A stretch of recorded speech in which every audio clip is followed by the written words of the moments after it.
সকালবেলা call time. স্টুডিওতে দিদি নাম্বার ওয়ানের 9 নম্বর সিজনের 1500তম পর্বের শুটিং ছিল। তারকা স্পেশাল এপিসোডের পর্ব বুঝে নিয়ে স্বমহিমায় রচনা বন্দ্যোপাধ্যায়। এক ঝাঁক তারকাকে নিয়ে শুরু হলো শুটিং। রচনা বন্দ্যোপাধ্যায় আর দিদি নাম্বার ওয়ান এখন সমার্থক। প্রচুর অভিজ্ঞতা, প্রচুর ভালোবাসার মুহূর্ত, নিজেকে মানুষ হিসেবে অনেক বেশি চিনতে পেরেছি। নিজের মধ্যে অনেক বেশি পরিবর্তন এসছে। আমি যেমন মানুষের সাথে আনন্দ পেরেছি, মানুষ আমাকে অন্যরকম ভাবে তৈরি করেছে। দিদি নাম্বার ওয়ান আমার কাছে সারা জীবনের মাইলস্টোন লেখা। তো এরকম হয়েছে যে তাদের কথা শুনে চোখ দিয়ে জল এসে গেছে, কত এরকম হয়েছে, হা হা করে হেসেছি। তো তাই জন্যই আমি বলি যে যখন আমি ফিরে তাকাই, আমার মনে হয় যে আগের রচনা যখন আমি শুরু করেছিলাম, আজকের রচনার মধ্যে হেল অ্যান্ড হেভেন ডিফারেন্স, বিকজ তাদের কথা শুনে আমি নিজেকে অনেক পরিবর্তন আনতে পেরেছি। তখন মনে হয় আমি সব থেকে পৃথিবীর সুখী মানুষ, খুশি মানুষ। নিজের কোনো দুঃখ বা কি পাইনি, কি চাওয়া পাওয়া কিচ্ছু থাকে না। মানে যখন দিদিরা এখানে আসেন, তারা বলেন যে জীবনে এত দুঃখ এত কষ্ট আমরা ছিলাম, কিন্তু দিদি নাম্বার ওয়ান আমাদের জীবনে সেই দুঃখ কষ্টগুলোকে ভুলিয়ে দিয়েছে। সবারই জীবনে আপস এন্ড ডাউনস আছে, প্রত্যেকের জীবনে না পাওয়ার একটা জিনিস আছে, অনেকের জীবনে অনেক রকম দুঃখ কষ্ট আছে, কিন্তু তারা সবকিছু ওভারকাম করে এগিয়ে আসে যখন তারা দিদি নাম্বার ওয়ান দেখে এবং বাকি দিদিদের কথা শোনে। সবার দিদি হয়ে এত বছর থাকা চ্যালেঞ্জিং। আমার তো 8 থেকে 80 সবাই আমার দিদি বলেই ডাকে। একটা সর্বকালীন রচনা নামটাই এখন ভুলে গেছে, সবাই দিদি বলেই ডাকে। বাচ্চা একটা দেখা হলে সেও দিদিকে জিজ্ঞাসা করছে, বয়স্ক দিদিরাও, বয়স্ক মানুষরাও বলছেন দিদি। তো দিদি দিদি শুনে শুনে অভ্যস্ত হয়ে গেছি। ছেলে দিদি নাম্বার ওয়ান দেখে? ছেলে খুব একটা দেখে না, দেখা হয় না ওর।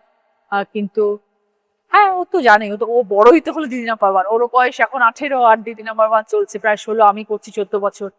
তো 4-5 বছর থেকে দেখছে মা দিদি নাম্বার ওয়ান করে, তো ও বোধহয় বড়ই হয়েছে দিদি নাম্বার ওয়ানের সাথে। বুঝে গেছে যে মাকে পাওয়া যাবে না, মা দিদি নাম্বার ওয়ানের শুটিংয়েই আছে। ছবি বা নন ফিকশনের মধ্যে বাঁচতে হলে কোনটা বাঁচবেন? তো আমার পরিচয় তো ফার্স্ট আমি অভিনেত্রী। ফিল্মে অভিনয় করতাম বলেই অভিনেত্রী নাম্বার ওয়ানে আসা হয়েছে, তাহলে তো আসতে পারতাম না, কেউ আমাকে নিয়ে আসতো না। তো অভিনেত্রী তো সেটা আমার সত্তা, সেটা আমার পরিচয় definitely, but as a human being আমি যে জায়গাটা অর্জন করেছি সেটা শুধুমাত্র দিদি নাম্বার ওয়ানের জন্য। এই অনুষ্ঠান কখনো একঘেয়ে লাগেনি? মাঝে মাঝে যে আসে না সেটা মিথ্যা কথা বলা হবে।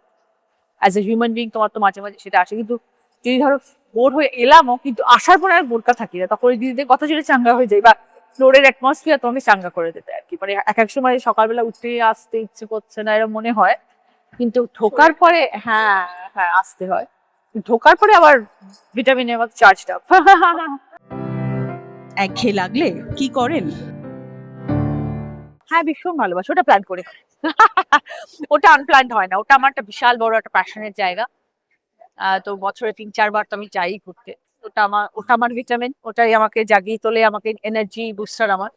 তো সেটা তো করি। ঘুরতে ছেলেও সঙ্গে যায়? আজকালকার জেনারেশনের ছেলে, তারা মা কি প্ল্যান করবে সেটার জন্য বসে নেই। ও নিজের প্ল্যানার, ও নিজেই প্ল্যান করে নিজের জীবনে এগিয়ে যাবে। এই প্রজন্মকে কিভাবে দেখছেন? ইন্ডাস্ট্রিতেও নতুন প্রজন্ম এসেছে। দেখো দেখো, দে আর ভেরি স্মার্ট। আমাদের মতন বোদা ক্যাবলা কেউ ছিল না, আমরা বোদা ক্যাবলা সবাই ছিলাম, আমরা কিছু বুঝতাম না। আমাদের যে যখন যা পেরেছে বলেছে, আমাদের ছবি পড়িয়েছে। এখনকার জেনারেশন অনেক স্মার্ট এবং তারা এখন অনেক ডিসিপ্লিন ওয়েতে কাজ করছে। আমাদের সময় দিন রাত আমরা কাজ করতাম, কোনো সিস্টেম ছিল না। আমাদের কাছের তলে ড্রেস চেঞ্জ করেছি, রাস্তাঘাটে শুটিং করেছি, রাস্তাঘাটে বসে পড়েছি। এখন অনেক অনেক সুবিধে। প্রপার টাইমে শুটিং শুরু হয়, প্রপার টাইমে শুটিং প্যাক আপ হয়, সিস্টেম আছে, মেকআপ ভ্যানস আছে, বিদেশে শুটিং হচ্ছে, প্রপার ডিসিপ্লিন ওয়েতে সবকিছু হচ্ছে। আমাদের সময় সব ছিল না। তো ন্যাচারালি আমরা অনেক বেশি মানে অন্যরকম পরিস্থিতিতে কাজ করেছি। এখনকার প্রজন্ম দে আর ভেরি লাকি, আর দে আর ভেরি স্মার্ট, ওরা ভালো কাজ করে। সম্পর্কের ওপর এই প্রজন্ম আস্থা হারাচ্ছে। অনেকে ভয় পায় বিয়ে করতে, অনেকে চায় না। ঠিক আছে, দেখো দেখো, সময়ের সাথে সাথে তোমাকে নিজেকে পরিবর্তন করতে হবে। এখন সময় যেরকম, যুগ যেরকম, এখন তার সঙ্গে যদি তুমি খাপ খাওয়াতে চাও, তোমাকে তাদের সাথে মিলে চলতে হবে। তারা এখন চায় না যে কোন একটা সিঙ্গেল রিলেশনশিপ নিয়ে আমরা থাকবো, কারণ তারা এখন সবাই ভয় পায় হয়তো সেই রিলেশনশিপে লাস্ট অব্দি ওয়ার্কআউট করলো না, তাই জন্য তারা কমিটমেন্টে যেতে ভয় পায়। কেউ হয়তো বিয়ে করলো অথচ তারা হয়তো মা হতে চায় না, সেটাও একটা আউট অফ চয়েস তাদের। তারপর সবার চিন্তাধারাটা এখন অনেকটা পাল্টে গেছে। তারা এখন জীবনটাকে অন্য রকম ভাবে দেখে, কোনো রকম রেসপন্সিবিলিটি কমিটমেন্টে হয়তো তারা বিশ্বাসী নয়। তারা এইভাবে জীবনটাকে আনন্দ করে উপভোগ করে চলতে চাইছে। হয়তো if you see from their perspective তারা হয়তো ঠিক। আমরা হয়তো অনেক বেশি দুঃখ পাই, জীবন ওরা দুঃখ পাবে না। দুদিনের জীবন, কেন দুঃখ পাবো? আনন্দ করে জীবন কাটাবো। So I really feel they are absolutely correct. একদম একদম মুহূর্তে বাঁচে বিশ্বাসী, বাট আমি একটুখানি প্ল্যানিং করি যাতে মুহূর্তটার সাথেও বাঁচবো এবং আগামী দিন যাতে খারাপ না হয় সেটাকে একটু সুন্দর সাজিয়ে দেবো। সিনেমা করতে ইচ্ছে করে? হ্যাঁ, যদি সেরকম কিছু আসে বা সেরকম ধরনের কোনো অফার আসে বা কোনো রকম সেরকম রোল আছে তখন ভাববো। এখন তো সময়ও খুব কম, দেখা যাক। সেই জিনিসটা যদি আমাকে অ্যাট্রাক্ট করে যে আমি এত চাপের মধ্যেও সময় বার করবো সিনেমার জন্য, সেটা has to be very something. সব সামলাচ্ছেন কিভাবে? দেখো, অসুবিধে হয় এরকম বলবো না যে ভীষণ স্মুথলি সবকিছু রান করে। Nothing is so easy in life. প্রত্যেকটা মুহূর্তে it's hard work and hard work. তো পরিশ্রম তো করতে হবে, কিন্তু আমি ভালোবাসি সেটা করতে, কারণ আমি কাজের মানুষ। আমি ছোট্টবেলা থেকে কাজ করছি, তো সেই জন্য কাজের মধ্যে থাকতে ভালোবাসি এবং কাজের প্রেশার থাকলে সেটাতে খুব একটা টেনশন করি না বা অসুবিধে কিছু হয় না। মনে হয় যে ঠিক আছে, কাজ তো চাই, কাজে এগিয়ে যাবো আর কি। সেই জন্যই সবকিছু ব্যালেন্স করে নিই। না দেখো, আমি জানতাম যে আমার পক্ষে সম্ভব হবে না, বিকজ আমার কাছে সবকিছু ব্যালেন্স করে চলাটা ভীষণ ডিফিকাল্ট, মানে ভীষণ ইজি। এবং আমি ব্যালেন্স করে চললে আমার মনে হয় লাইফটা অনেক স্মুথলি যায়। তো আমি ব্যালেন্স করে চলতে গেলে খুব কাজের প্রেশার যদি আমি সব দিকে মনে করি যে আমি সব দিকে ডুবো, তাহলে সেটা সম্ভব না। আমার কাছে প্রায়োরিটি ছিল, আমার দিদি number one, always my first priority. ছেলে আমার সেকেন্ড প্রায়োরিটি, ফ্যামিলি আমার প্রায়োরিটি। অ্যালং উইথ দ্যাট আমার ছোটখাটো ব্যবসা আছে, সেগুলো আমি চালাতে চাই। তার মধ্যে যদি আমি ভাবি বা সিনেমাও করবো, তো সব সম্ভব নয়। কিছু পেতে গেলে কিছু স্যাক্রিফাইস করতে হয়, তাই সিনেমাটা সম্ভব হয়নি আর করা। আগামী দিনে আর কি কি করার ইচ্ছা রয়েছে আপনার? আর এখন আমি কিচ্ছু প্ল্যান করি না, বিকজ আমি আই ডোন্ট প্ল্যান এনিথিং। যেটা হয় সেটা যেরকম ভাবে আসে জীবনে সেরকম ভাবেই কাজ এগিয়ে যায়। কিছু প্ল্যান করে কিছু কোনোদিনও আমার হয়নি লাইফে, আগামী দিনেও আশা করি হবে না।